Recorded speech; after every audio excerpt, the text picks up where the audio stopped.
Hey guys, Steve Zonardo here with Remax West, Zonardo Associates. Happy Monday morning. Quick update on the market. Current inventory very similar to last week, plus or minus 100 difference of units. So we're at 12,305 units. We had 2,000 actually sell, 2,094 actually sell in the last week.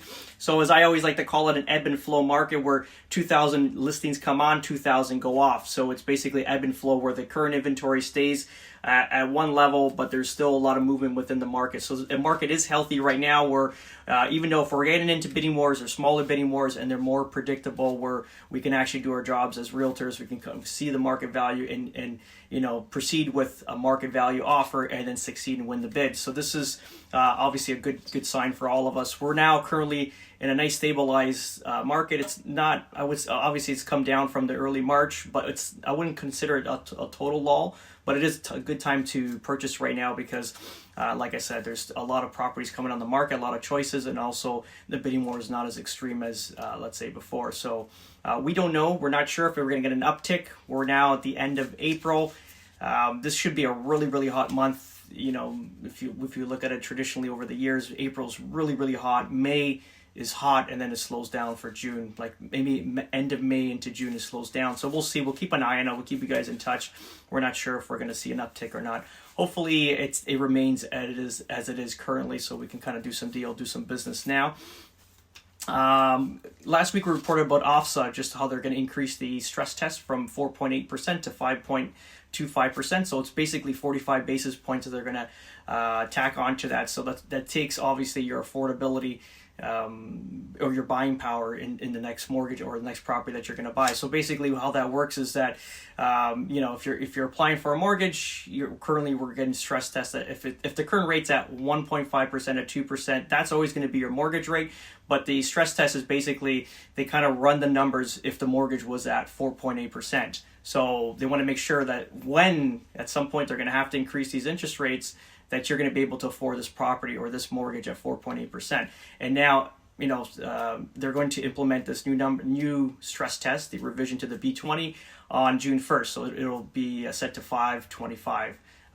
So it's an additional 45 basis points. So if you're going to buy, naturally you do it prior to June 1st. If you get a contract in place before June 1st, it'll become retroactive, so you can close in July, August, September, doesn't matter when. As long as there's a contract in place prior to June 1st, it'll turn retroactive. So again, it might not affect everybody, but just think about it. If you're looking for a particular home, and this is you're at basically cap rate right now, where it's basically any difference in changes of interest rates or stress tests, then you're buying a different area, or you're buying a different house. So you'd want to do that before June 1st, lock it in, and away you go.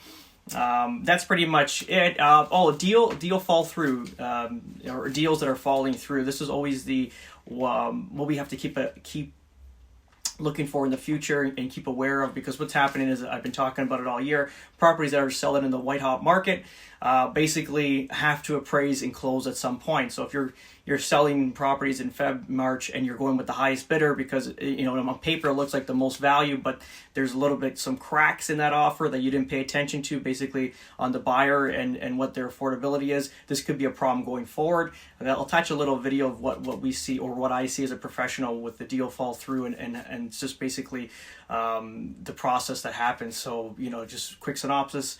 Property sells in early March. Property sells in early March. It actually sells conditional. I guess they went with the highest offer because early March everything was selling for top dollar with no conditions. So what tells me is that they sold this property with conditions to the highest bidder. So someone came with the highest money and they gave them a few days for conditions on, let's say, home inspection. So at some point there was a revision in the before firming the deal up, revision that there was a value suppression. So basically maybe during the home inspection they found mold or something went wrong with the property, roof or whatever it is. So they subtracted money from the purchase price and then they closed the property. So fast forward 30 days later, where they're supposed to close, we see that the property doesn't close, and then we see it get relisted as deal fell through 5 days after supposedly closure. So I think April 20th was the closure date. It goes back on the market on April 25th. So basically, doesn't close on the 20th. Obviously, this is an appraisal issue, financial issue. It's more than likely an appraisal issue that didn't come in because they paid too much for this property. And then the selling agent and the sellers give the buyers 5 days. They're trying to maybe trying to get a B bank or try to get some private money to kind of bridge the gap to get this done.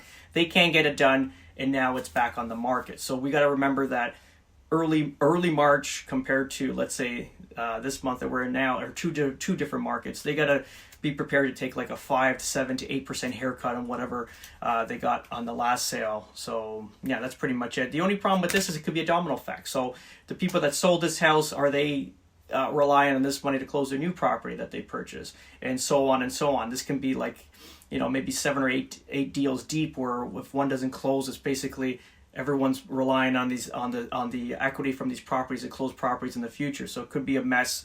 This is the only one I've seen so far, which is great news. I mean, we're still end of April, but there is a lot of properties closing. So the good news is a lot of properties are appraising and going through, which is very positive. But we will find a few of these properties are falling through. I remember in 2017 we had a ton of them.